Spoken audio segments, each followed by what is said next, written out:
Calendar में देखना दर्श अमावस्या होती है ना, वो खास पितृकर्म के लिए होती है। कभी कभी होता है ना, लिखा होता है दर्श अमावस्या। तो उस दिन अगर गीता का 7वां अध्याय पढ़ के अपने पितरों के लिए उस पाठ का पुण्य संकल्प करके अर्पण कर दे कि मैं अमुक नाम अमुक गोत्र, मैं मेरे दादाजी के नाम या मेरे घर पे जो कोई पहले गुजर गए हैं उनके नाम आज के गीता पाठ का पुण्य अर्पण कर रहा हूं या अर्पण कर रही हूं, ऐसा करके वो जल सूर्य को अर्घ्य दे दें। ये सूर्य भगवान यमराज आपके बेटे हैं और यमराज मृत्यु के देवता हैं। हमारे घर में जो कोई पहले गुजर गए हैं उनकी आत्मा को शांति देना और बाकी जो सदस्य हैं हमारे घर के उन सब की आयु लंबी करना, उनकी लंबी आयु, दीर्घ आयु, उनका आरोग्य बढ़िया रहे, आदि आदि ये करें, पितृदोष से मुक्ति मिल जाए। और उस दिन एक नारियल शिवलिंग के पास रख दे, शिव जी को अर्पण कर दे, दिया जलाकर रख दे। परिवार के सदस्यों की आयु भी लंबी हो और जो गए उनकी सदगति हो, उनकी ऊंची यात्रा हो, पितृदोष से मुक्ति हो।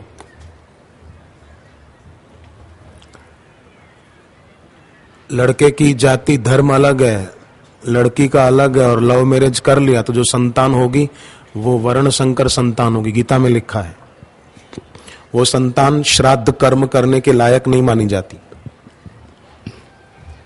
और फिर श्राद्ध तर्पण वगैरह नहीं होगा तो कुटुंब में सुख शांति भी नहीं होगी।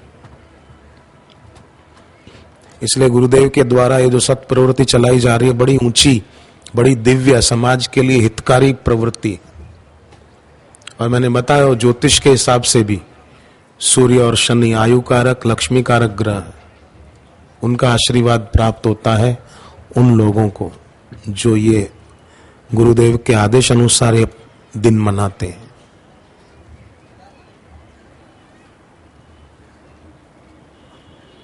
पार्वती जी ने कहा सप्तऋषियों को, गुरु के वचन प्रतीति न जेहि, स्वप्ने सुगम न सुख सिद्धिते ही। फिर ऐसे लोगों के जीवन में अशांति भी खूब होती है। एक महात्मा प्रवचन कर रहे थे, एक आदमी ने देखा कि मेरे ससुराल में ही आए हैं महात्मा, घर में जाहिर कार्यक्रम नहीं था, घर में आए थे महात्मा। उस आदमी ने सोचा मेरे ससुराल में आए हैं, चलो मैं भी जाके आऊं, पत्नी गई है मैं भी जाता हूं ससुराल। तो वो आया तो महात्मा ने प्रवचन के बीच में पूछा कि आप में से मरने के बाद स्वर्ग कौन कौन जाना चाहेगा, देवियों और सज्जनों? तो कईयों ने हाथ ऊपर किए। वो आदमी आगे ही बैठा था, यजमान था, उसकी पत्नी और उसकी सास ने, दोनों ने हाथ ऊपर की। इसने हाथ ऊपर नहीं किया, हाथ बांधे बैठा रहा। तो महात्मा ने पूछा कि आपकी पत्नी और आपकी सास ने हाथ ऊपर किए कि स्वर्ग जाना पसंद करेगी, आपने हाथ ऊपर क्यों नहीं किया श्रीमान? उसने कहा कि ये दोनों जाएगी तो यही स्वर्ग हो जाएगा। अब ये अपनी पत्नी के प्रति कैसे शब्दों का प्रयोग कर रहा है, भले समझो मजाक में कर रहा हो सकता है, या गंभीरता पूर्वक कह रहा हो, पर क्यों ऐसी बात क्यों कही जाए उसके प्रति, पत्नी के प्रति? आजकल लोग एक दूसरे पर कटाक्ष भी बहुत कसते हैं, व्यंग बहुत कसते हैं।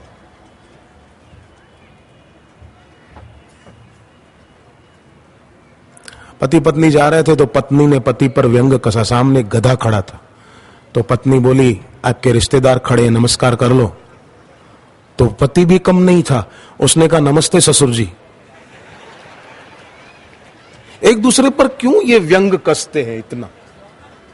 वो उसको नीचा दिखाना चाहती थी, ये इसका गुरु निकला। तो इससे अशांति और बढ़ेगी। डॉक्टर बैठा था तो उदास बैठा था डॉक्टर, तो नर्स ने पूछा कि सर आज आप उदास दिख रहे हैं, क्या बात है? डॉक्टर ने एकदम गंभीर स्वर में कहा कि जिसका अभी ऑपरेशन किया ना वो पेशेंट मर गया। नर्स बोली वो तो पोस्टमार्टम था। तो डॉक्टर बोला तो फिर सुबह किसका पोस्टमार्टम किया था? जिसका ऑपरेशन करना था उसका वो कर दिया। मूर्छा में जीवन ऐसा बीतता है लोगों का कि गांधी जी आज होते न तो सामाजिक पाप दो चार कुछ और भी लिखते, इस आज जो चल रहा है हमारे देश में,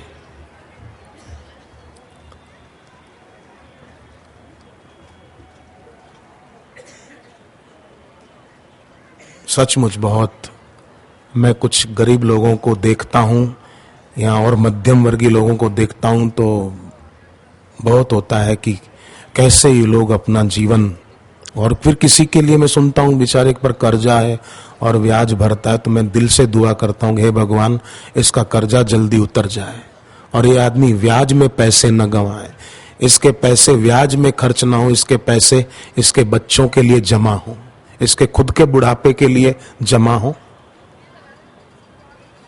ब्याज में क्यों जाए। हो सके तो ध्यान रखें, व्यक्तिगत खर्च भी कम रखें हम सभी।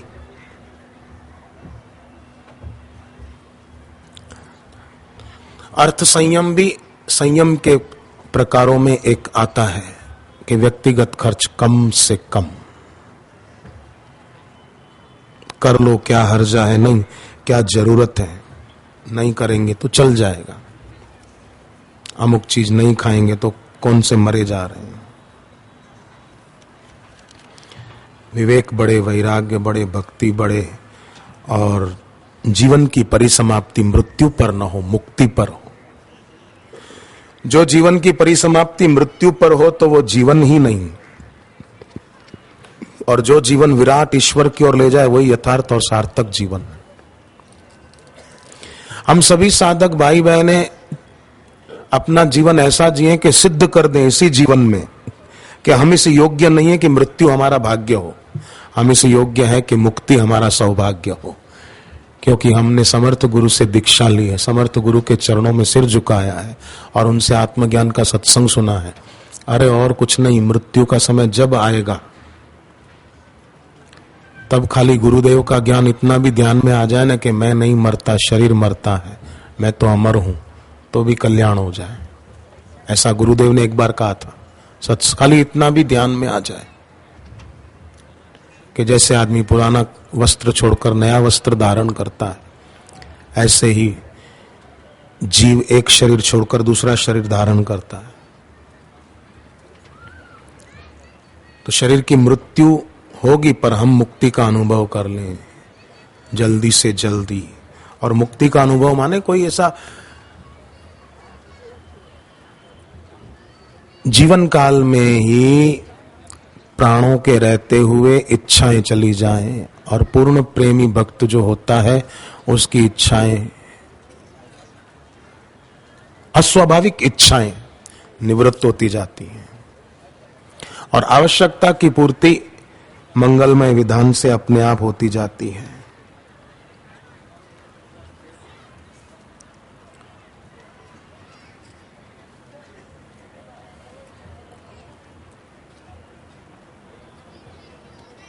स्वामी रामतीर्थ एक बार कहीं से गुजर रहे थे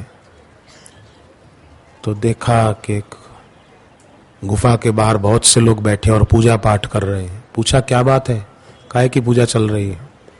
तो लोगों ने कहा इस गुफा में अंदर एक भूत रहता है जो किसी को भी पकड़ के खा जाता है, इसलिए हम पूजा पाठ करेंगे भूत भाग जाए। स्वामी रामतीर्थ ने सोचा कि भूत खा जाएगा, भूत का तो वायु में शरीर हो जाता, खा कैसे जाएगा,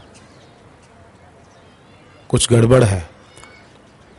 अंधेरा हो गया था, सर्दी के दिन होंगे, जल्दी दिन छोटा होता है ना सर्दियों में।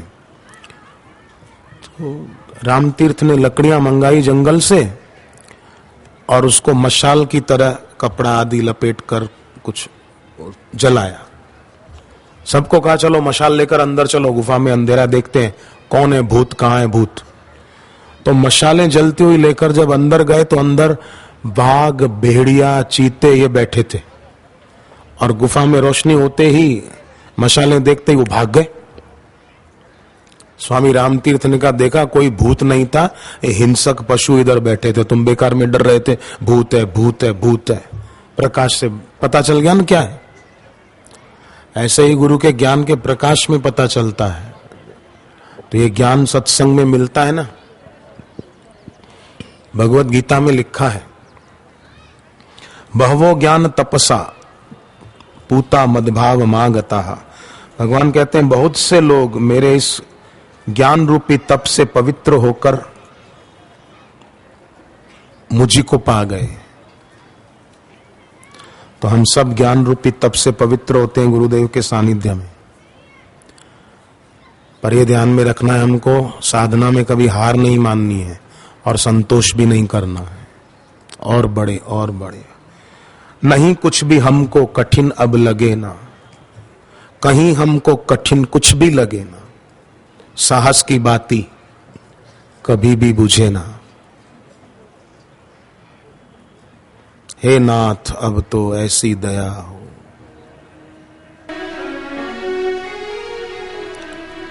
कहीं कुछ भी हमको कठिन अब लगे ना, कहीं कुछ भी हमको कठिन अब लगे ना, साहस की बाती कभी भी बुझे ना, साहस की बातें कभी भी बुझे ना।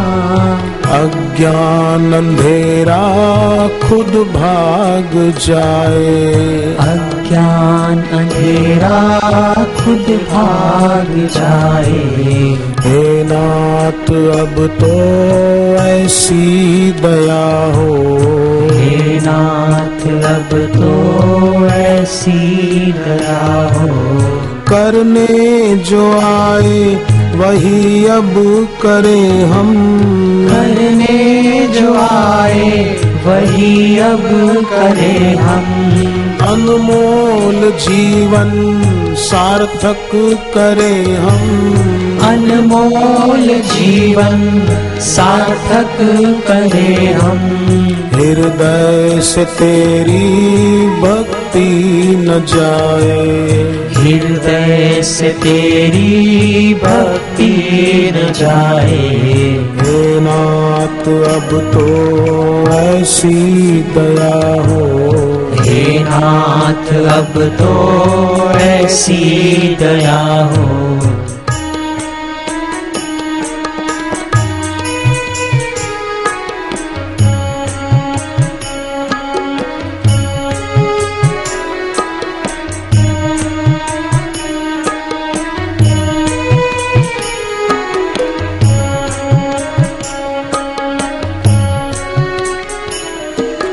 छोड़े कभी हम न दामन तुम्हारा, छोड़े कभी अब न दामन तुम्हारा।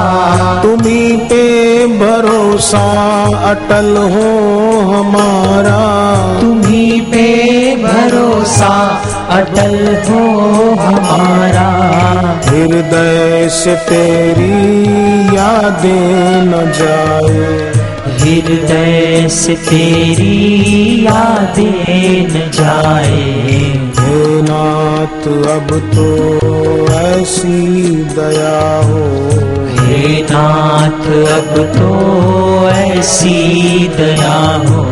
अहम भाव हम में तनिक भी बचे ना, अहम भाव हम में तनिक भी बचे ना। माया के भ्रम में कभी भी फंसे ना, माया के भ्रम में तनिक भी फंसे ना। श्रद्धा को अपनी तो हम बढ़ाए, श्रद्धा को अपनी नित हम बढ़ाए। हे नाथ अब तो ऐसी दया हो, हे नाथ अब तो ऐसी दया हो। जीवन निरर्थक जाने न पाए, जीवन निरर्थक जाने न पाए। हे नाथ अब तो ऐसी दया हो, हे नाथ अब तो ऐसी दया हो। ऐसी दया हो, ऐसी दया हो। ऐसा जगा दो फिर सो न पाऊं, ऐसा जगा दो फिर सो न पाऊं। अपने को निष्काम प्रेमी बनाऊं। अपने को निष्काम प्रेमी बनाऊं। ऐसा समय फिर आए न आए। ऐसा समय फिर आए न आए। हे नाथ अब तो ऐसी दया हो। हे नाथ अब तो ऐसी दया हो। ऐसी दया हो। ऐसी दया हो।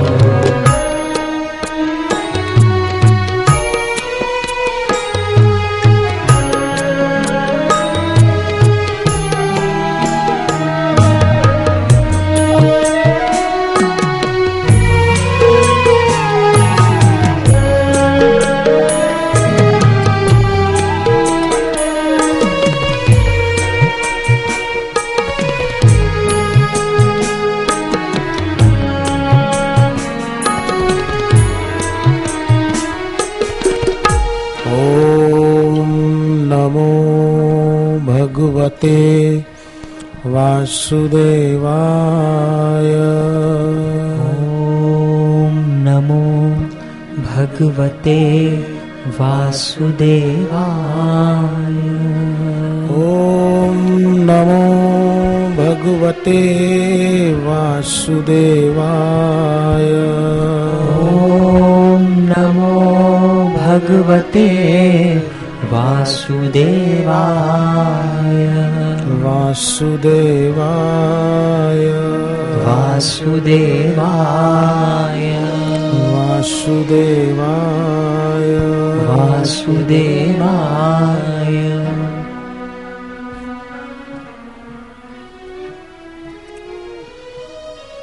हरि ओम।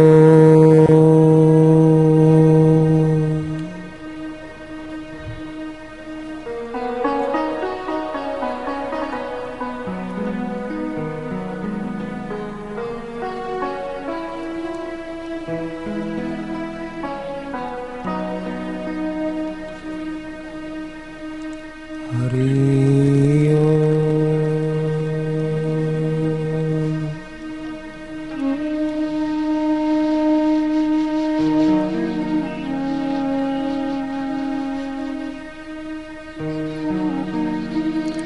हरि ओम।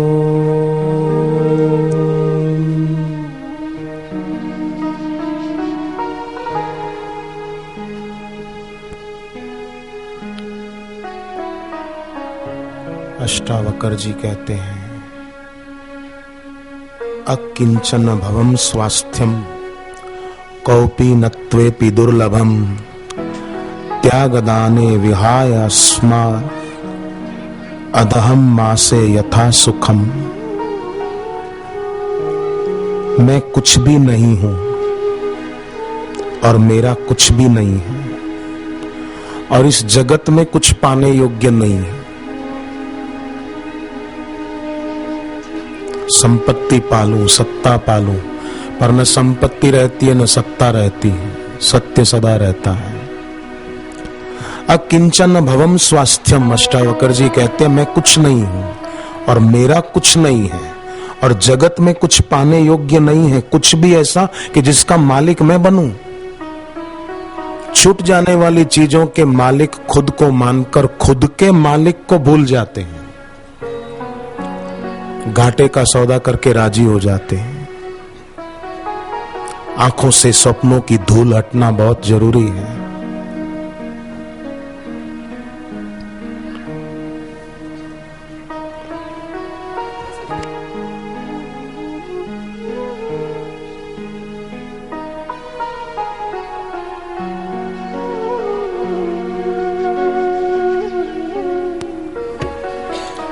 तो अष्टावक्र जी कहते हैं कि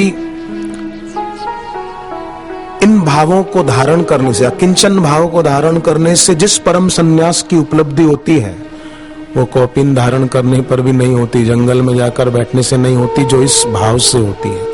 इसलिए भगवान राम ने देवर्षि नारद को जो भक्तों के लक्षण बताए, उसमें षट विकार जित अनग अकामा अचल अकिंचन शुचि सुखधामा।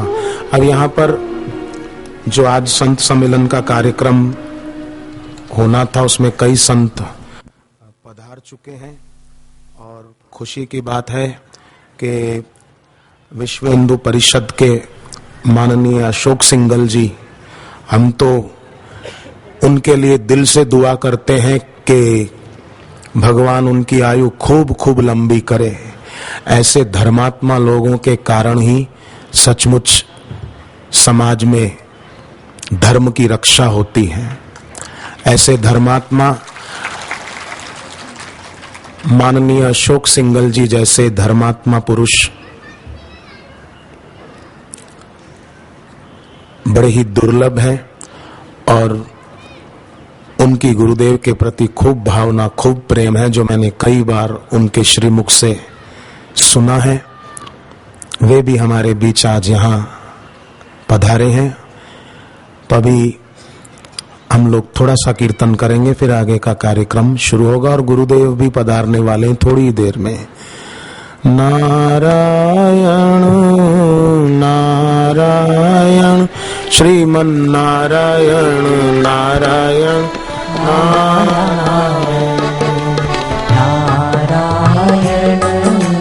नारायण श्रीमन नारायण नारायण नारायण।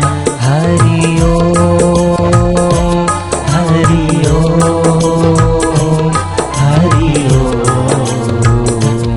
हरि ओम हरि ओम हरि ओम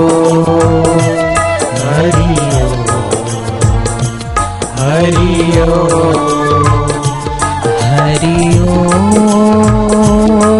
हरि ओम हरि ओम हरि ओम हरि ओम हरि ओम। आदर सहित जप करने वालों को ही लाभ होता है। भगवान राम के भाई भरत जी कैसे जप करते थे। राम जी के दर्शन करने जा रहे थे अयोध्या से चित्रकूट की ओर, तो रास्ते में क्या करते जा रहे थे, बोले जप करते जा रहे थे। भरत तीसरे पहर कहाँ किन्ह प्रवेश प्रयाग, कहत राम सिय उमगी उमगी अनुराग। भगवान का नाम बोलते बोलते भरत जी के अंतर में अनुराग उमड़ रहा था, समुद्र में जैसे ज्वार आए ऐसा हो रहा था। अगुन सगुन विच नाम सुसाखी उभय प्रबोधक चतुर्दुभाषी। भगवान का नाम जो गुरुदेव से दीक्षा में मिलता है, वो सगुण साकार ईश्वर और निर्गुण निराकार ईश्वर दोनों की प्राप्ति कराने में सक्षम है, समर्थ है। जब उनकी प्राप्ति हो जाए तो फिर दुख समस्या चिंता क्यों टिकेगी, मुसीबतें क्यों टिकेगी। महिमा जासु जान गण राव प्रथम पूज्यत नाम प्रभाव। गणपति जी नाम के प्रभाव से प्रथम पूज्य देव बने। कहीं पुराणों में माता पिता की परिक्रमा की और प्रथम पूज्य बने, ये कथा भी आती है, ये अपनी जगह पर सत्य है। और ये भी कथा है तुलसीकृत रामायण की चौपाई के अनुसार। प्रथम पूज्यत नाम प्रभाव, गणपति जी नाम के प्रभाव से प्रथम पूज्य देव बने। तो विद्यार्थी भाई बहनें जिनकी उम्र 15 साल से लेकर 25 साल के भीतर है, 25-30 साल के अंदर है, वे विद्यार्थी भाई बहनें अगर मंत्र जप खूब निष्ठा लगन से करेंगे तो उनका वर्तमान सार्थक होगा, भविष्य उज्जवल होगा। और भविष्य में सफलता ऐसी मिलेगी कि अभूतपूर्व सफलता। कई लोग बोलते हैं जप करने की क्या जरूरत है, रोटी खाते हैं पानी पीने की क्या जरूरत है। दूध पी लेते हैं, पानी पीने की क्या जरूरत है? नहीं, वो अपनी जगह पर जरूरी है। दूध अपनी जगह पर है, खाना अपनी जगह पर है, पानी अपनी जगह पर है। दुकान पे बैठते हैं, घर जाने की क्या जरूरत है? जो बोलते हैं जब करने की क्या जरूरत है, आप बोलते हो दुकान पे बैठते हो, घर जाने की क्या जरूरत? दुकान पे ही बैठो, दुकान पे ही सो, दुकान पे ही खाओ, वहीं रहो। नहीं, बोले घर तो जाना पड़ेगा ना, तो जब भी तो करना पड़ेगा ना। ईंट चूने और लोहे का मकान वो शरीर का घर है, हमारा घर नहीं। हमारा होता तो हमारे साथ चलता मरने के बाद, पर कई हमारा हमारा कह के दुनिया से चल बसे। कौन बेचारे लेकर के जाने में सक्षम हुए बताओ? कोई नहीं। मनुष्यों में अधिक तो मानो मरने के लिए ही जी रहे हैं। मानो उनका जीवन एक लंबी निराशा की यात्रा है।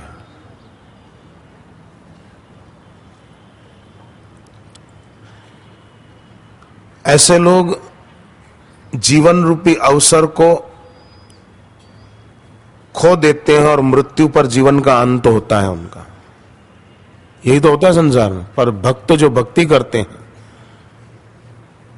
वो जीवन काल में ही इच्छाओं से मुक्त होते हैं, पर संसार में छूट जाने वालों चीजों का संग्रह करना और उपभोग करना उसको जीवन मानते हैं। ये बढ़िया जीवन है, ठाठ से जियो, बढ़िया कपड़े पहनो, बढ़िया खाओ पियो, महंगे जूते पहनो। तो अवसर को खो रहे हैं।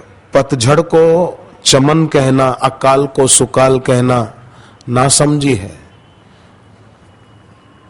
संसार में भी पतझड़ है, यहां वसंत का आगमन होता ही नहीं, पर लोग पतझड़ को ही वसंत मान बैठे हैं।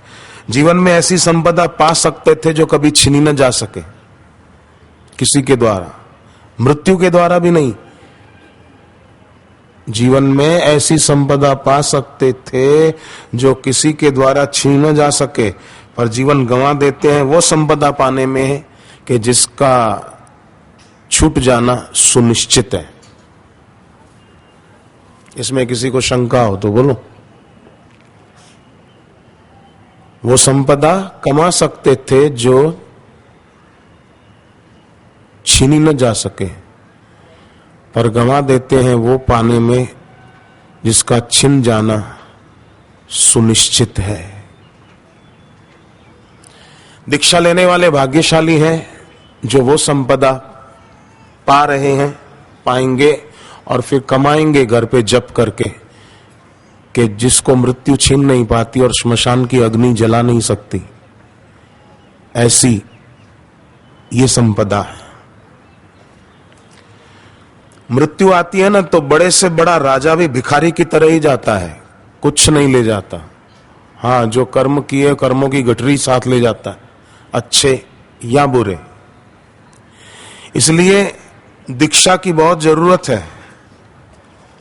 महात्मा बुद्ध घर से जा रहे थे तो किसी ने कहा कि क्यों जाते हो, आप तो इस सारे बड़े राजमहल के मालिक हो और ये सारी संपत्ति आपकी है, क्यों जा रहे हो सब छोड़ के? बुद्ध ने कहा कि जिसको तुम संपत्ति मानते हो मुझे विपत्ति लगती है,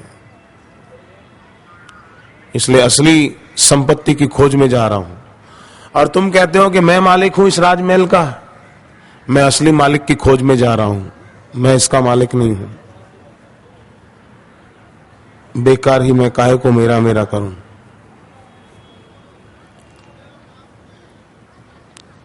तो बुद्ध ने अपना कल्याण कर लिया, स्वामी विवेकानंद ने कल्याण कर लिया, रामकृष्ण परमहंस से जवानी में दीक्षा ली, विदेश गए तो किसी ने पूछा कि इस पत्रकार ने पूछा, किसी ने, ये पगड़ी सिर पर बांधी है क्यों? स्वामी विवेकानंद ने कहा कि ये पगड़ी मेरे देश की संस्कृति का निशान है। तो फिर उस पत्रकार ने कहा, पैरों में बूट अमेरिका के क्यों पहने हैं, बूट भी भारत के पहनो। स्वामी विवेकानंद ने कहा कि श्रीमान, मेरे भारत की संस्कृति योग प्रधान है, इसलिए उसको सिर पे रखता हूं और तुम्हारे देश का कल्चर भोग प्रधान है, इसलिए पैरों में रखता हूं, उसको सिर पे थोड़ी रखूंगा।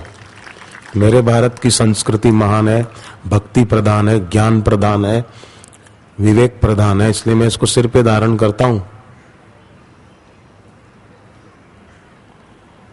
और आजकल लोग दीक्षा से वंचित रहकर केवल बाहर की पढ़ाई पढ़ने में और डिग्रियां पाने में और बाहर के ही पद प्रतिष्ठा पाने में जिंदगी दांव पे लगा देते हैं। चले तो बहुत पर मंजिल नहीं आई। ना समझ पकड़ते हैं इन चीजों को। समझदार लोग संसार से ऐसे गुजरते हैं जैसे कोई धर्मशाला से गुजर गया। आए 2 दिन रहे, धर्मशाला में कोई घर थोड़ी मानते हैं कि तो 2 दिन के लिए है भाई रहन बसेरा, चलो सुबह चलना है। घर में रहें अतिथि की तरह कि यहां मुझे सदा नहीं रहना है, जब तक रहना है मैं कमाई कर लूं और मेरे परिवार के सदस्यों की भी कमाई हो जाए, सच्ची कमाई जिसका विनाश नहीं होता, कोई छुड़ा नहीं सकता। संसार में हकीकत में असार दिखते ही सार की यात्रा शुरू हो जाती है। दिख जाए ना बस कि यहां सब अनित्य और परिवर्तनशील है, इसलिए मैं इस महीना लगा रहा हूं दीक्षा लेकर जप तप करके अपना कर्तव्य ठीक से करूं। घर को संभालना है तो ठीक से संभालूं, दुकान धंधा संभालना है तो वो ठीक से संभालूं, और बाकी का समय भगवान नाम जप ध्यान सेवा परोपकार में लगाऊं। अपने द्वारा कुछ सेवा का कार्य भी करूं। आप सोचो ना, नकली सिक्के को असली समझे तो असली की तलाश कोई क्यों करेगा। नकली कोई असली सिक्का समझ बैठा, कंकरों को ही हीरा मान बैठा, तो अब असली हीरो की पहचान कौन कराए उसको। तो दुनिया में ऐसे ही लोग हैं, थोड़ा धन थोड़ा पद प्रतिष्ठा पाकर सोचते हैं कि हमने सब पा लिया, बस मानो ये सदा रहेगा। कोई खिलाड़ी बनकर, कोई अभिनेता बनकर, कोई नेता बनकर सोचते हैं कि बस हमारा तो जीवन मानो सफल हो गया। पर जीवन सफल उसका है जिसने मीरा की तरह, विवेकानंद जी की तरह भक्ति के मार्ग पे, सत्कर्म के मार्ग पे कदम रखा, उनका जीवन सफल है। विवेकानंद जी के जमाने में और भी कई नेता थे, कई मंत्री थे, पर आज उनको कौन याद करता है। पर स्वामी विवेकानंद की जय जयकार आज भी होती है। मीरा के जमाने में कई राजा थे, कौन याद रखता है उनको, कौन पूछता है। पर मीरा के नाम की सीरियल बनी, देश विदेश में लोगों ने देखी, और मीरा के नाम की फिल्में भी बनी धार्मिक, कई लोगों ने उसमें उसको देखकर धार्मिकता सीखी, पर फिल्म बनाने वालों ने तो रुपया कमाया, मीरा के नाम की सीरियल बनाने वालों ने भी रुपया कमा लिया। और मीरा ने कितनी भक्ति की बचपन में, जवानी में, कितना नाम जप को और सुमिरन को महत्व दिया।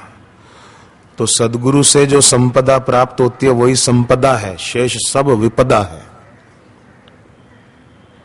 रावण था ना, रावण के पास 10 शीश थे, पर एक भी शीश गुरु का आशीष पाने के लायक नहीं बना पाया वो।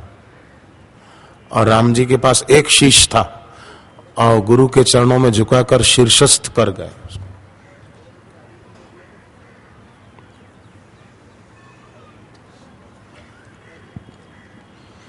तो आज दीक्षा मिलेगी।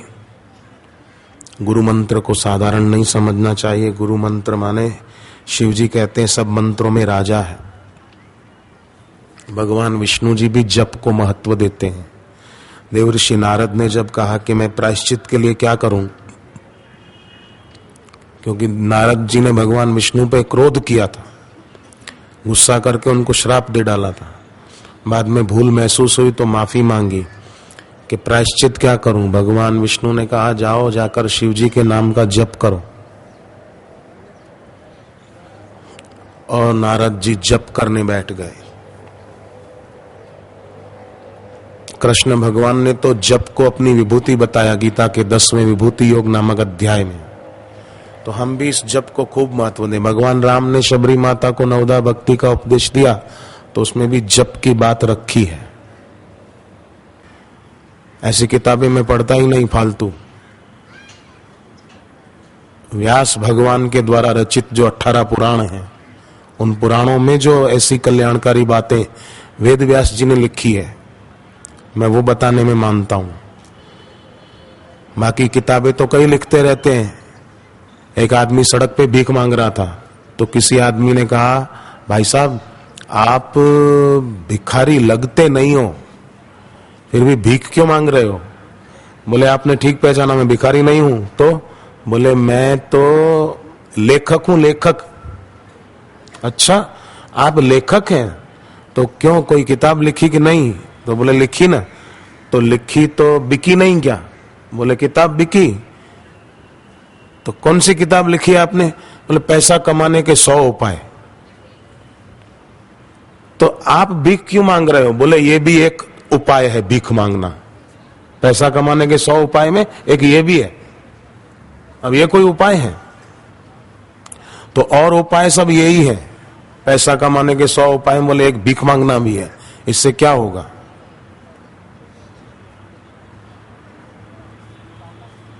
तो पुराण के वचन, शिव पुराण के, तो गणपति जी के 6 मंत्र बोलते हुए हर संकष्ट चतुर्थी को, पूनम के बाद जो चतुर्थी आए उस दिन चंद्रमा को अर्घ्य दें। समझो कोई 1 जनवरी को नया साल शुरू हुआ ऐसा मानते हैं, चलो कोई बात नहीं, बस वो लोग भी खुश रहें, पर कम से कम ये तो करें। एक गणपति जी का और गुरुदेव का सुमरण करके फिर शुरुआत करें। पार्टियों में जाकर डिस्को करके वाइन पीकर इससे क्या नए साल की शुरुआत करना? भगवान का, गुरु का आशीर्वाद लेकर नए साल की शुरुआत करें। तो फिर देखो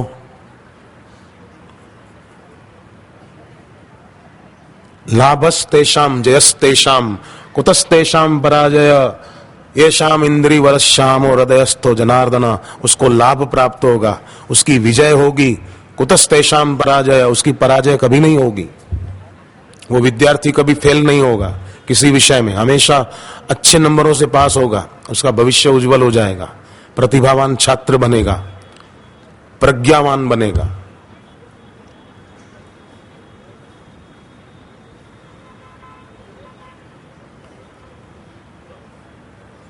विद्यार्थी कैसे ही कहते ही उसे हैं जो विद्या रूपी अर्थ को पाने के लिए हमेशा तैयार रहे, वो विद्यार्थी है। माता पिता गर्व से कहेंगे ये मेरा बेटा है, ये मेरी बेटी है, वो विद्यार्थी है। भगवान राम देखो अपनी मां को प्रणाम करते हैं। किसको? कैकेयी जी को प्रणाम करते हैं। और वनवास जिसने दिलाया है, भगवान राम को बच्चों बताओ वनवास किसने दिलाया था? कैकेयी माता ने दिलाया ना। तो राम जी वन में जाने से पहले माता कैकेयी को प्रणाम करके कहते हैं, सुन जननी सोई सुत बड़ भागी। जननी कहते हैं, जननी मतलब जिसने जन्म दिया, वो जननी है। तो राम जी कैकेयी को जननी कहते, सुन जननी सोई सुत बड़ भागी, जो पितु मात वचन अनुरागी, तनय मात पितु तोष निहारा, दुर्लभ जननी सकल संसारा। जिस बेटे के व्यवहार से माँ बाप को संतोष हो, ऐसा बेटा तो माँ पूरे संसार में दुर्लभ है। तो हर बेटा, हर बेटी ऐसा करे कि माँ बाप को गर्व हो कि ये मेरा बेटा है, ये मेरी बेटी है, ऐसा करें।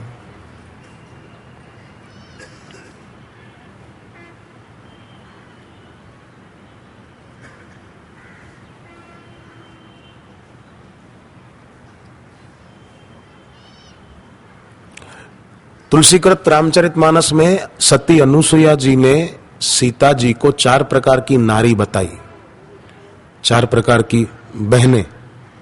उत्तम बहन, मध्यम, कनिष्ठ और अधम, ऐसे 4 प्रकार की बहनें होती है। पर मैं उसमें मिलाऊं तो 4 प्रकार के भाई भी गिन लो। उत्तम, मध्यम, कनिष्ठ और अधम, ऐसे 4 प्रकार बताए।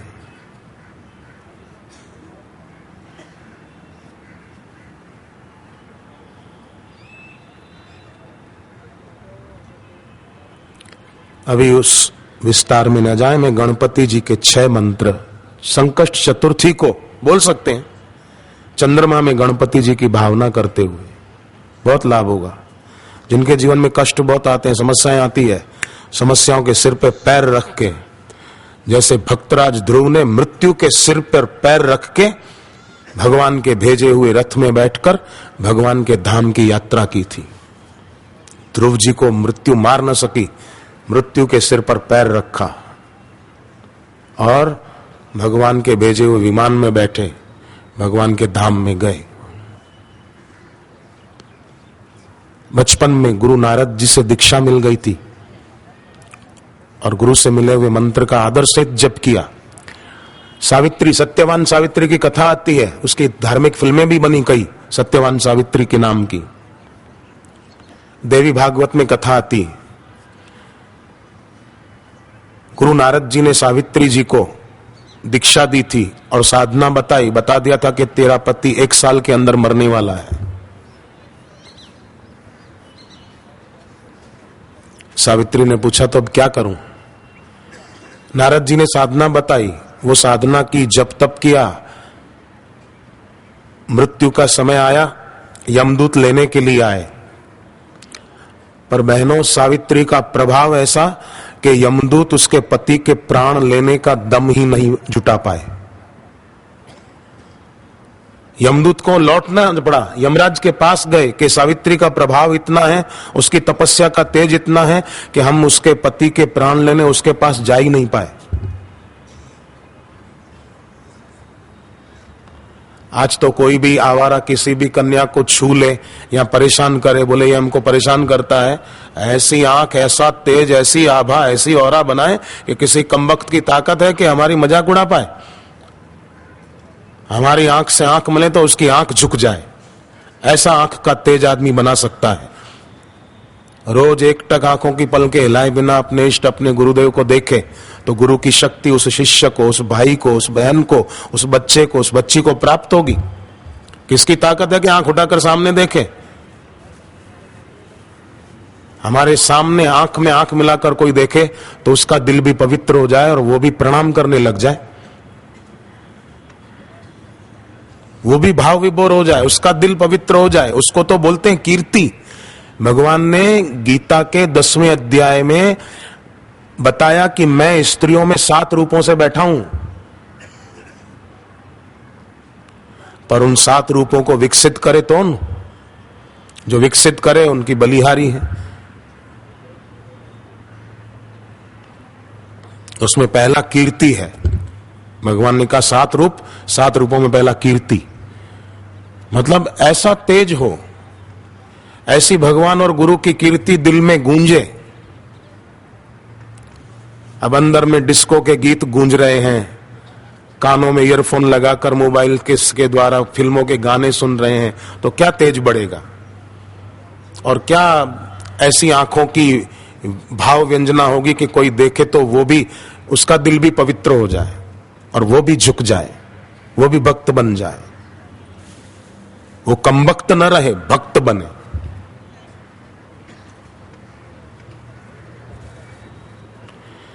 आचार्य विनोबा भावे क्या करते थे? महाराष्ट्र के महान संत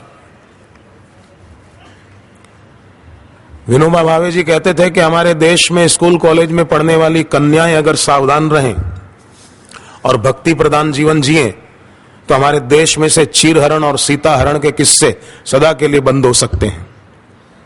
किसी दुशासन की, दुर्योधन की ताकत नहीं है कि किसी मां, बहन, बेटी के सामने आंख उठाकर देखे या उनकी मजाक उड़ाने की, उन पर व्यंग कसने की बात सोचे। एक लड़की ट्रेन में बैठी थी, सुनना ध्यान से, तो नीचे ट्रेन में वहां कुछ 4-5 आवारा लड़के भी बैठे थे।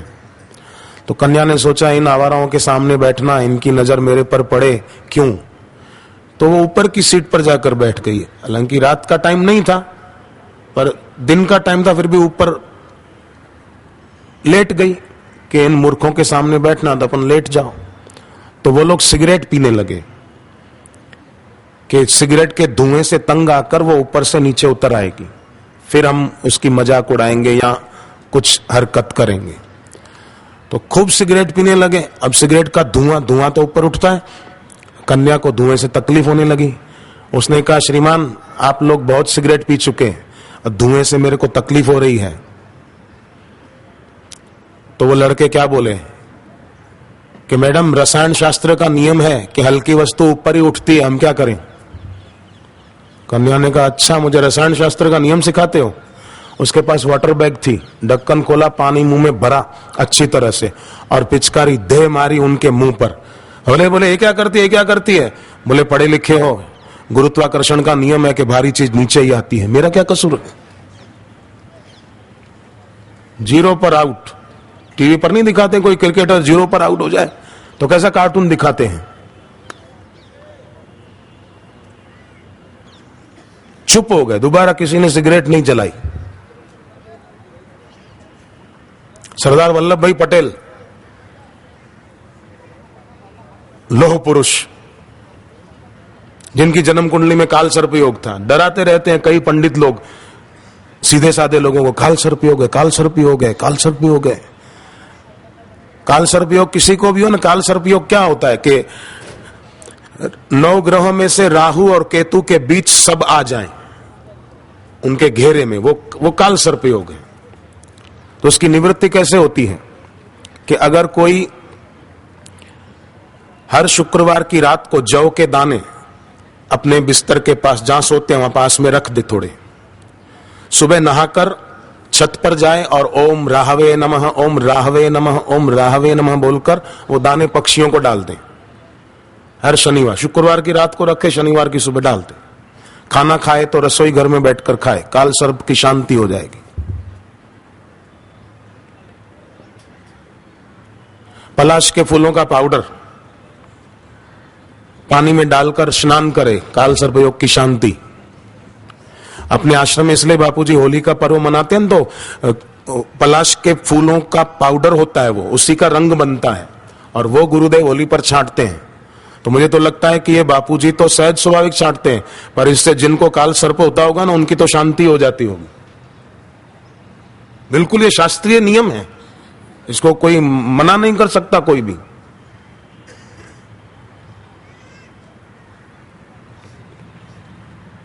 ज्यों केले के पात पात में पात, त्यों सदगुरु की बात बात में बात। जैसे बापूजी ने ये नियम चलाया कि वैलेंटाइन डे मत मनाओ, माता पिता के पूजन का दिवस मनाओ। तब गुरुदेव ने तो सहज में कह दिया माता पिता की पूजा करो, पर ज्योतिष शास्त्र प्रमाण है। बापूजी ने ज्योतिष शास्त्र देखकर नहीं कहा, गुरुदेव ने तो सहज कहा।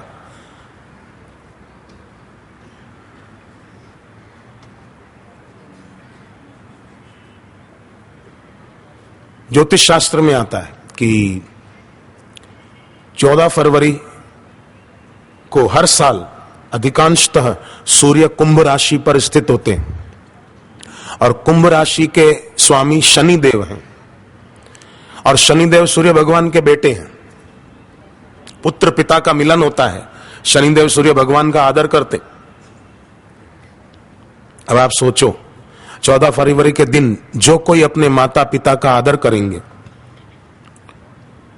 तो सूर्य भगवान और शनिदेव दोनों उन पर राजी होंगे कि हमारी परंपरा को संभाल रहे हैं मान।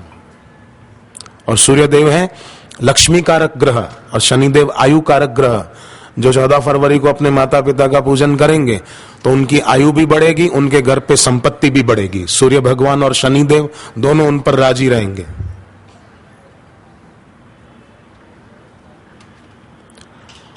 और सूर्य भगवान कोई साधारण देव नहीं, गीता में भगवान ने कहा है ज्योतिषाम रवि रंशुमान, ये ज्योतियों में सूर्य श्री कृष्ण कहते हैं मेरा ही रूप है।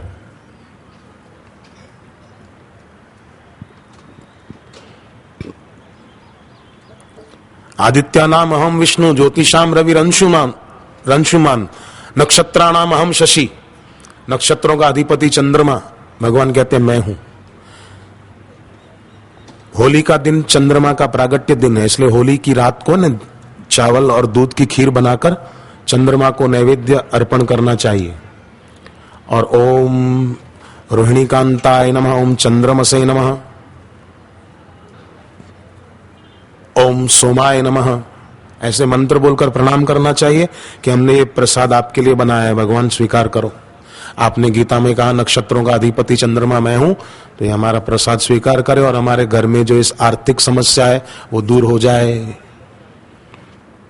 ये शास्त्रीय अपन नियम करें ना, समस्या कोई समस्या हो जाएगी, अभाव का ही अभाव हो जाएगा। कुलीन राजकुमार की नहीं जीवन जिए, जब देखो तब उदास चेहरा, रोता हुआ चेहरा, दुखी चेहरा, जब देखो तब नेगेटिव थिंकिंग, नकारात्मक नजरिया। निषेध के पत्थरों ने जीवन की नाव को बोझिल बना दिया और डूबने ही वाली है।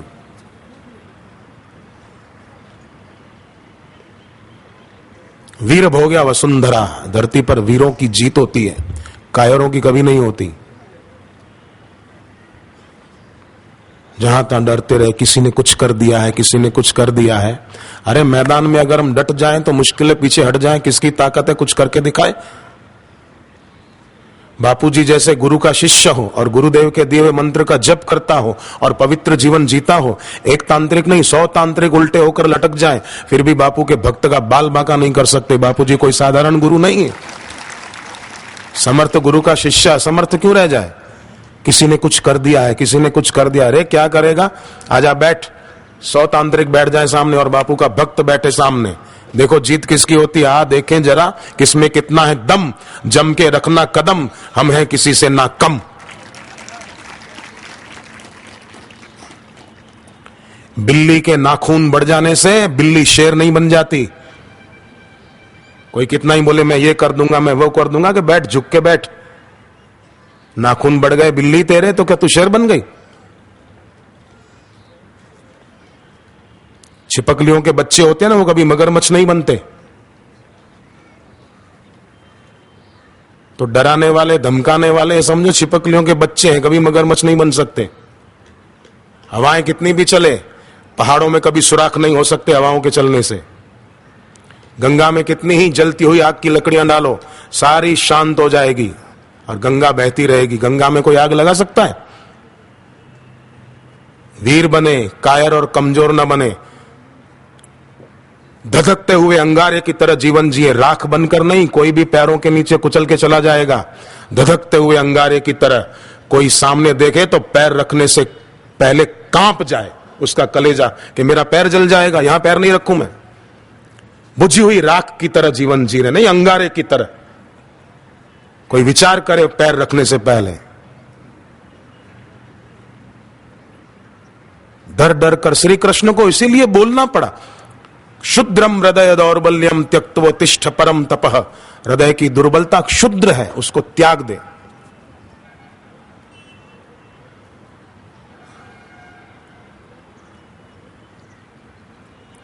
वीर बने, धीर बने, गंभीर बने, अंतर्मुखता को अपना लक्ष्य बनाएं, गुरु की उपासना को अपना लक्ष्य बनाएं। गुरु ही मेरे इष्ट हैं, गुरु ही मेरे आराध्य हैं। और ऐसे समर्थ बापू जैसे गुरु मिले, वो भाग्यशाली को मिलते हैं, अभागे को नहीं मिलते। और नाम मात्र के गुरु तो कई होते हैं, बापू जी जैसे सदगुरु वो भाग्यशाली को ही मिलते हैं। जिन पर ईश्वर मेहरबान होता है ना, उन पर उनको ही ईश्वर ब्रह्मज्ञानी गुरु से मुलाकात करा देते हैं। इसलिए आप पक्का जानिए कि आपका और मेरा भविष्य बहुत उज्जवल है। अगर आपका और मेरा भविष्य उज्जवल नहीं होता तो हम गुरुदेव की शरण में आ ही नहीं सकते थे। 1400 रुपए महीने नौकरी करते थे एक भाई साहब, यहां बैठे होंगे शायद, यमुना पार के ही, गाजियाबाद में फैक्ट्री लगाई दीक्षा के बाद, और अभी 15-17 हजार महीने वेतन लेने वाले लोग उनके पास काम करते हैं। दिल्ली के साधक कई उनको जानते भी हैं। 1400 रुपए महीने क्या होता है? और अभी 15-17 हजार 20 हजार वेतन लेते हैं लोग, उनके पास काम करते हैं। चाय किटली में भरकर बेचता था एक आदमी, 30 रुपया 28 रुपया रोज का कमाता था। हम उसकी गाड़ी में बैठकर गुजरात में कहीं जा रहे थे, मोड़ासा से अहमदाबाद आ रहे थे हम उनकी कार में। तो उन्होंने मुझे बताया रास्ते में, बोले मैं वो आदमी था कि 30 रुपया रोज का कमाता था, चाय बेचता था किटली में भर के। ट्रेनों में नहीं चाय बेचते हैं कई लड़के, कई भाई लोग, वो चाय बेचते थे। और अभी उन्हीं दिनों दीक्षा ली थी जब वो चाय बेचते थे किटली में। और गुरुदेव की करुणा देखो कि बापूजी कभी ऐसा नहीं बोलते कि कोई पैसे वाला हो उसको ही दीक्षा दूं। कोई बड़ा आदमी हो उसको ही दीक्षा दूं। चाय केटली में भरकर बेचते थे वो भाई साहब। गुरुदेव उन पर भी अपनी कृपा बरसाते हैं। यह है गुरु का माधुर्य कि सब पर अपनी करुणा बरसाए। कि कोई कैसा भी हो, अनपढ़ हो, पढ़ा हुआ हो, गरीब हो, अमीर हो। कई तो ऐसे मूड होते हैं, बोले हम तो खाली अमीरों को ही आगे लाएंगे, हम तो खाली पैसे, हमको खाली पैसे वाले लोग चाहिए। अरे जा मूर्ख, तेरे पर ईश्वर कभी मेहरबान हो ही नहीं सकता। ये गुरुदेव का माधुर्य है कि बापूजी आदिवासियों के इलाके में चले जाते हैं। उड़ीसा में बाढ़ आई थी और उस बाढ़ के कारण महामारी फैली हुई थी। फिर भी बापूजी ने कहा नहीं, हम जाएंगे उधर, बाढ़ पीड़ितों की सेवा करेंगे और करवाएंगे। हमारे आश्रम के सब व्यवस्थापकों ने बापूजी को कहा बापूजी उधर बीमारी फैली हुई है बाढ़ के कारण, तो आप न जाएं बापू, थोड़े दिनों के बाद जाएं। बापूजी ने कहा नहीं, तब जरूरत नहीं होगी, अभी जरूरत है, हम अभी जाएंगे। वहां बीमारी फैली हुई थी, फिर भी गुरुदेव गए। और बापूजी गए तो वहां के मुख्यमंत्री भी आ गए कि बापूजी आए, चलो अपन भी पहुंच जाए।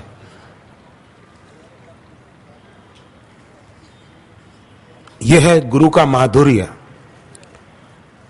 कि सब पर करुणा बरसाते हैं।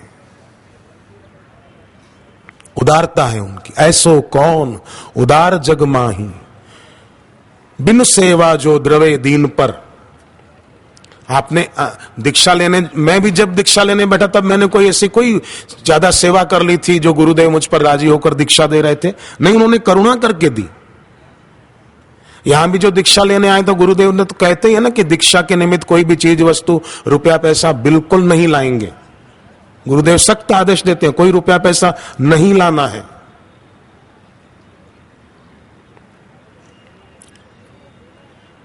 क्योंकि वे चाहते सब झोली भर ले। तो वो चाय केटली में भरकर बेचते थे। उन्हीं दिनों उस भाई साहब ने दीक्षा ली और आज ये स्थिति है उसकी कि महीने के 3.5 लाख रुपया वो नौकरों को पगार देता है। 2 फैक्ट्रियां हैं उसकी, हरिओम इंडस्ट्रीज और नारायण इंडस्ट्रीज के नाम से। पत्थर तोड़ने के मशीन बनाने की फैक्ट्री। 3.5 लाख रुपया महीने नौकरों को पगार देते हैं। किसी का 20,000, किसी का 25,000, ऐसे योग्यता अनुसार। कहां 30 रुपया कमाने वाला, कहां 3.5 लाख रुपया महीने, तो जरूर उससे ज्यादा कमाता होगा ना, 3.5 लाख रुपया देता है तो। मायूस न हो, इरादे न बदल, तकदीर किसी वक्त भी बदल सकती है। हिम्मत हारना नहीं, हौसला बुलंद रखना। सखा सोच त्यागहु बल मोरे, राम जी ने कहा सारी चिंता छोड़ दे। पार्वती जी की मां मैना, पिता हिमाचल, मां को बेटी की शादी की चिंता थी। हिमाचल ने अपनी पत्नी मैना को कहा प्रिया सोच परिहरहु सब, सुमिरहु श्री भगवान, पार्वती निर्मयउ जही, सोही करी कल्याण। मैना तो सारी चिंता छोड़ दे कि बेटी की शादी कब होगी, कैसे होगी। जिस विधाता ने हमारी बेटी का निर्माण किया है वही हमारी बेटी का कल्याण भी करेगा। यहां यमुना पार में एक साधक पूनम व्रतधारी रहते हैं, उनकी 3 बेटियां। उनकी शादी की बड़ी चिंता रहती थी, कैसे होगी कैसे होगी। तो मुझे मिलते रहते थे पूर्णिमा पर वो भाई। मैंने कहा बेटियों की शादी की चिंता छोड़ो, मेरी बेटी मेरापन छोड़ो। हम गुरु जी के बेटे हैं और बापू जी की ही वो बेटियां हैं, गुरुदेव अच्छा करेंगे। 3 बेटियों की शादी बढ़िया घरों में हो गई, 3 बेटियां सुखी हैं। और मैं मानता हूं पिता के घर इतनी सुखी नहीं थी जितनी ससुराल में सुखी है 3 बेटियां। 3 बेटियों ने भी दीक्षा ली हुई थी। जब तक पिता चिंता कर रहे थे तब तक बेटियां परेशान थी, पर पिता भी परेशान थे। पर चिंता छोड़ी तो गुरु कृपा ऐसी बरसी कि वो बच्चियां भी खुश, पिता भी खुश, मां भी खुश।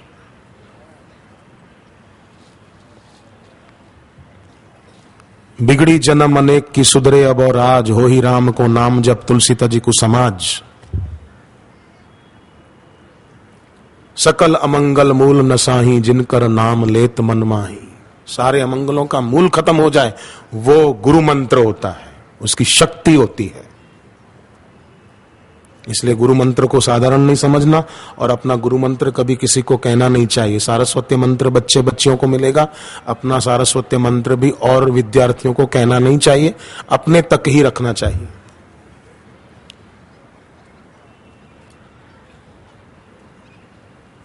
तो 6 मंत्र चतुर्थी को 31 दिसंबर आ रही है, परसों सुबह भी बोलना और शाम को रात को 9 साढ़े 9 बजे चंद्रमा आकाश में दिखेंगे। चतुर्थी को चंद्रमा को अर्घ्य देते हुए गणपति जी की भावना करते हुए 6 मंत्र बोलना। पहला, ओम मोदाय नमः। ओम मोदाय नमः। स्वयं सदा आनंदित रहने वाले गणपति जी सदा आनंदित रहते हैं, तो हम उनको अर्घ्य दे रहे हैं, हम भी सदा आनंद में रहेंगे, टेंशन में तनाव में नहीं। बीपी हाई, लो बीपी हाई बीपी तो दूर से ही राम राम, चाहिए ही नहीं। ओम प्रमोदाय नमः। ओम प्रमोदाय नमः। मतलब दूसरों को भी आनंदित करने वाले हैं गणपति जी, ऐसे हैं। तीसरा, ओम सुमुखाय नमः। ओम सुमुखाय नमः। सुंदर मुख वाले गणपति जी। अभी उस विस्तार में न जाएं, सुंदर मुख वाले कैसे। चौथा मंत्र, ओम दुर्मुखाय नमः। ओम दुर्मुखाय नमः। ओम दुर्मुखाय नमः। ओम दुर्मुखाय नमः। मतलब दुष्टों के लिए भयानक रूप। आप ये मंत्र समझो, आपको कोई दुष्ट आदमी सताता है, बहुत परेशान करता है, आपका जीना दूभर कर रखा है, तो मन ही मन उस समय प्रार्थना करना कि प्रभु ये दुष्ट हमको सताते हैं, आप उनको जरा सद्बुद्धि दो, या उनको जरा अपना ये दुर्मुखाय ये रूप दिखाओ। ओम दुर्मुखाय नमः। ओम दुर्मुखाय नमः। पांचवा, ओम अविघ्नाय नमः। ओम अविघ्नाय नमः। ओम अविघ्नाय नमः। ओम अविघ्नाय नमः। मतलब विघ्नों का शमन करने वाले। ओम अविघ्नाय नमः। छठा मंत्र, ओम विघ्नकर्त्रे नमः। ओम विघ्नकर्त्रे नमः। ओम विघ्नकर्त्रे नमः। ओम विघ्नकर्त्रे नमः। मतलब दुष्टों को, पापियों को विघ्न डालने वाले, भक्तों को, साधुओं को सताने वालों के जीवन में विघ्न डालने वाले। वो भक्तों के, भगवान भक्तों के पक्षधर होते हैं। जैसे श्री कृष्ण ने पांडवों का साथ दिया, दुर्योधन और शाकुनी का साथ नहीं दिया।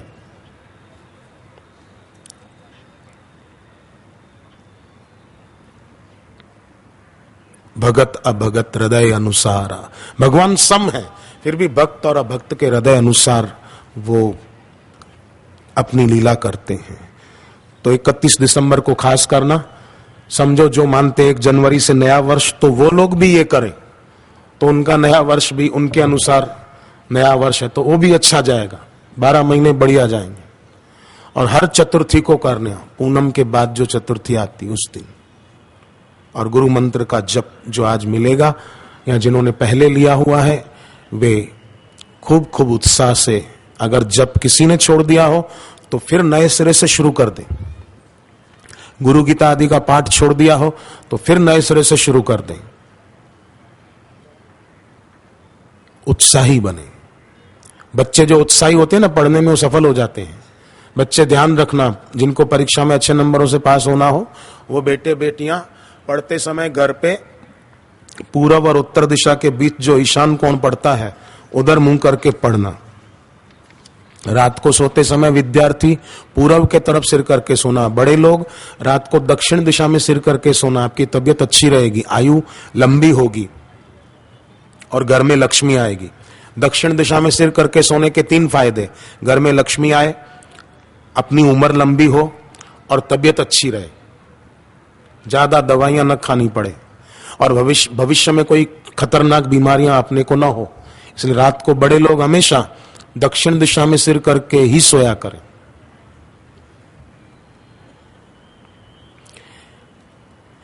बेटी की शादी नहीं हो रही है और बड़ी चिंता है, तो बेटी को सिखा दो, करोलबाग आश्रम में जाकर वरदादा की परिक्रमा करके जहां गुरुदेव ने शक्तिपात किया है वहां से थोड़ी मिट्टी ले ले, उसमें कुमकुम मिलाकर या चंदन मिलाकर उत्तर दिशा की ओर मुंह करके मां पार्वती का सुमरण करते हुए तिलक करे और घर में सोते समय वायव्य कोण में सोया करे।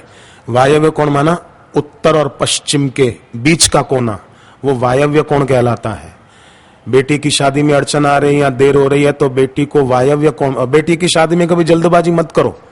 मैंने देखा है कई बेटी वाले फिर रोते रहते हैं, जल्दबाजी में शादी कर दी, जन्म पत्री नहीं मिलाई। नहीं, शादी करनी है तो जन्म पत्री मिलानी चाहिए, लड़के की लड़की की मिलाई जाती है, फिर शादी तय करनी चाहिए।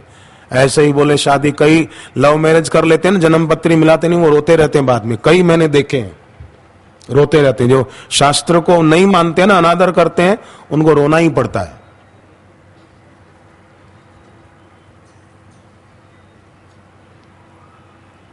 एक संत से किसी ने पूछा, विदेश गए थे वे, तो वो संत गृहस्थ थे, उनकी संतान भी थी, तो किसी लड़की ने पूछा कि आपने शादी की वो अरेंज थी पहले से या आपने लव मैरिज किया था महाराज? महाराज को ऐसा पूछा तो महाराज ने कहा मेरी 2 शादियां हुई हैं। तो लड़की चौंकी कि आपने संत होकर 2 शादियां की? बोले हाँ। कैसे? संत ने कहा देखो, एक संसार में जो मेरी शादी हुई एक स्त्री से, वो पहले से अरेंज थी, हमारे पक्ष के कन्या पक्ष के लोग पहले मिले थे, बातचीत हुई थी, अरेंज मैरिज। और दूसरी जो मेरी शादी हुई, दूसरा जो मेरा विवाह हुआ, वो प्रेम विवाह हुआ। तो लड़की ने पूछा वो किससे हुआ? तो संत ने कहा बेटी, प्रेम विवाह तो केवल ईश्वर से ही हो सकता है, बाकी जिन्होंने संसार में किसी से किया उनको रोना ही पड़ा है। जिन्होंने भी किया है उनको रोना पड़ता है। पर जैसे गोपियां थी, उनके प्रेम में प्रमेय बल था, माने जिससे प्रेम किया था वो साक्षात ईश्वर थे, साधारण व्यक्ति नहीं थे।